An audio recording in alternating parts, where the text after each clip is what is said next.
दोस्तों, गोवा ये भारत का सबसे छोटा राज्य है और आबादी के हिसाब से ये भारत का चौथा सबसे छोटा राज्य है।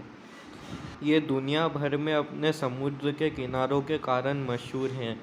दोस्तों, आज हम इसी गोवा के बारे में बात करने वाले हैं कि इसे आज़ादी कैसे मिली और ये भारत का हिस्सा कैसे बना। दोस्तों, वास्को डी गामा के आने से पहले यहाँ पर बीजापुर के सुल्तान यूसुफ अली शाह का राज था। फिर साल 1498 आया जब वास्को डी गामा भारत आया। फिर 1510 में पुर्तगालियों ने इस पर अपना राज स्थापित कर दिया और 1510 से शुरू हुआ पुर्तगाली शासन। गोवा के लोगों को 451 साल तक झेलना पड़ा था। फिर साल 1843 में पुर्तगालियों ने इसकी राजधानी वेरा गोवा को बदल कर पंजिम को इसकी राजधानी बनाया और तब तक यानी 18वीं शताब्दी के मध्य तक पुर्तगालियों ने गोवा की सीमा का अधिकतर भाग हड़प लिया था। उस दौर की कुछ किताबों के हिसाब से अंग्रेज़ों से भी पुर्तगालियों का शासन बदतर था। और फिर आज़ादी का साल आया जब बंटवारे और हिंसा के बाद भारत को आज़ादी मिल गई, पर गोवा को आज़ादी नहीं मिली। गोवा तब भी पुर्तगाल के कब्जे में ही था। यहाँ तक कि 1954 में पोंडुचेरी भी फ्रांसीसियों से आज़ाद हो गया, मगर गोवा तब भी आज़ाद नहीं हो पाया। और उस समय दीव और दमन भी गोवा के ही भाग थे। वैसे गोवा को आज़ाद करने की मांग आज़ादी से पहले ही शुरू हो गई थी, लेकिन तब बड़े बड़े दिग्गज लोग अंग्रेज़ों को खदेड़ने में व्यस्त थे। भारत सरकार के बार बार अनुरोध करने पर भी पुर्तगाली यहाँ से जाने के लिए तैयार नहीं थे। लेकिन 15 जून 1946 को पहली बार बीमार हालत में राम मोहन जी ने पुर्तगाली रोकों पर प्रतिबंध लगाया। इससे पहले गोवा में किसी ने भी आंदोलन नहीं किया था। और 15 जून 1946 को गोवा के पंजिम में राम मनोहर जी की सभा हुई।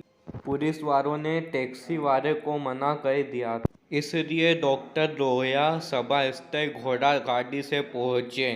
तेज वर्षा, 20,000 की जनता और मशीन गन लिए पुर्तगाली फौज सामने खड़ी हुई थी।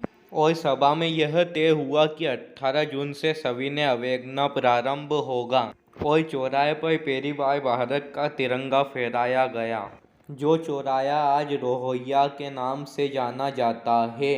और 500 वर्ष के गोवा के इतिहास में गोवा में पहली बार आज़ादी का चढ़नाद हुआ, जिस कारण पुर्तगाली ने लोहिया को गिरफ्तार कर लिया। पंजिम थाने पर धावा बोल कर जनता ने लोहिया को छुड़ाने की पूरी कोशिश की, लेकिन वे असफल रहे। और इस गिरफ्तारी के कारण महात्मा गांधी ने हरिजन में रहकर पुर्तगाली सरकार के दमन की कामना की और लोहिया की गिरफ्तारी पर भी उन्होंने सख्त बयान दिया। और माहौल ज़्यादा गर्म ना हो इसके पहले पुर्तगालियों ने राम मनोहर जी को गोवा की सीमा के बाहर जाके छोड़ दिया। रिहाई के बाद लोहिया को गोवा में प्रवेश के लिए 5 साल का प्रतिबंध लगा दिया गया और लोहिया ने 3 महीने बाद गोवा लौटने का वादा किया।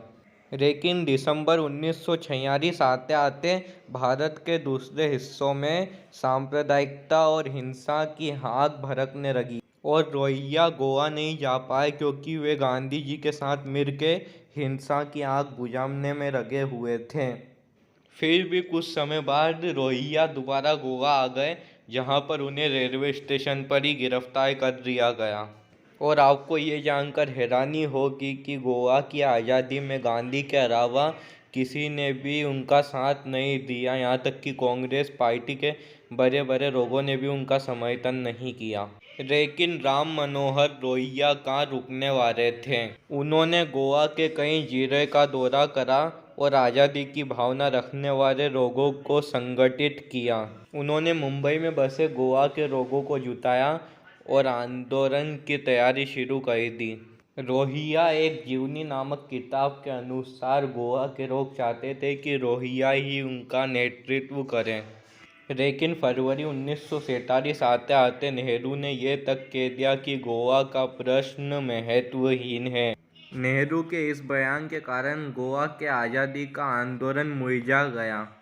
लेकिन तब गोवा के लोगों का मन बदल गया था, क्योंकि रोहिंग्या उनके मन के प्रतीक बन चुके थे।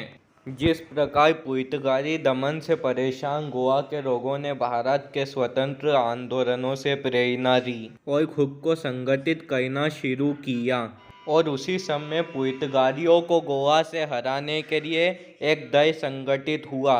उस दल का नाम था गोमांतक आज़ाद दल। गोमांतक गोवा का पुराना नाम है। फिर 1954 में भारत के समर्थन में गोवा के सैनिकों ने दादर और नगर हवेली को मुक्त करवा दिया। यहाँ से ये आंदोलन और तेज हुआ और उसी साल रोहिंग्या की प्रेरणा से एक समिति बनी, जिसमें सिविल डिसओबीडियंस मूवमेंट और सत्याग्रह की शुरुआत करी, जिसमें महाराष्ट्र और गुजरात के सोशलिस्ट पार्टी के सदस्यों ने भी उनका साथ दिया। फिर साल 1954 में 3000 से अधिक लोगों ने गोवा की आज़ादी के लिए आंदोलन किया। इसके बाद पुर्तगाली सेना ने आंदोलन को कुचलने के लिए हिंसक विरोध दे दिया। इस हिंसा में बहुत ज़्यादा लोग मारे गए, लेकिन अब चिंगारी आग का रूप ले चुकी थी। तनाव बढ़ा और 1 सितंबर 1955 में भारत सरकार ने पुर्तगाल से सारे राजनीतिक संबंध का त्याग कर दिया। साथ ही भारत सरकार ने पुर्तगालियों को गोवा से निकालने के लिए वहाँ पे ब्रोकिंग कर दी और उनके साथ सारा व्यापार बंद कर दिया। यानी अब भारत और पुर्तगाल के बीच तनाव और ज़्यादा गहरा हो चुका था। और इस दौरान रोहिंग्या के कई शिष्य गोवा की आज़ादी के आंदोलन में कूद गए। इन सब में सबसे अहम नाम मधु रिमिया का है, जिन्होंने गोवा की आज़ादी के लिए साल 1955 से 1957 तक पुर्तगाल की जेल में समय बिताया, जहां पर उन्हें कई परेशानियों का सामना भी करना पड़ा। और उन दिनों गोवा की जेल सत्याग्रहियों से भरी हुई थी। आंदोलन बड़े ही जोरों शोरों से चल रहा था, लेकिन पुर्तगालियों आसानी से गोवा को छोड़ने के लिए तैयार नहीं थे। और साल 1961 के नवंबर महीने में पुर्तगालियों सैनिकों ने कुछ मछुआरों पर गोली चलाई, जिसमें 4 मछुआरों की जान भी चली गई। और इस घटना के बाद माहौल और भी बढ़ गया। भारत के तत्कालीन रक्षा मंत्री और जवाहरलाल नेहरू ने इमरजेंसी बैठक की, और इस बैठक के बाद 17 दिसंबर 1961 को भारत ने 30,000 सैनिकों को ऑपरेशन विजय के तहत गोवा भेजने का फैसला किया। इस ऑपरेशन में नौसेना और वायुसेना भी शामिल थी। इस ऑपरेशन में नेवी और एयरफोर्स भी शामिल थी। पुर्तगालियों को ये आदेश दिया या तो वो दुश्मन का सफाया करें या फिर गोवा छोड़ के चले जाएं। भारत के सैनिकों ने गोवा के बॉर्डर को क्रॉस करा। बाद में भारत के सैनिकों को रोकने के लिए पुर्तगालियों ने वास्को के पास का पुल उड़ा दिया, लेकिन फिर भी 36 घंटे तक जमीनी, समुद्री और आसमानी हमले हुए, और अंत में भारत ने गोवा को अपने अंग के रूप में मिला ही लिया। फिर गोवा के गवर्नर जनरल ने भारत के रक्षा मंत्री के सामने समर्पण कर दिया।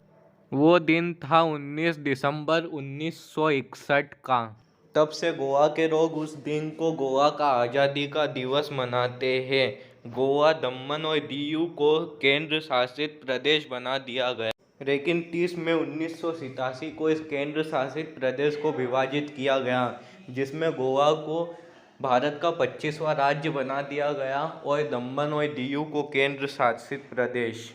यानी हम कह सकते हैं कि ऑपरेशन विजय गोवा की आज़ादी का अंतिम पड़ाव था, जिसकी चिंगारी राम मनोहर लोहिया ने 1946 की गर्मी में जलाई थी।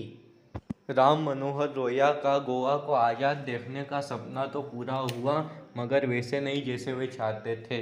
वे भी गोवा को सत्याग्रह के से भर पर आज़ाद करवाना चाहते थे। तो इस तरह गोवा भारत का हिस्सा बना।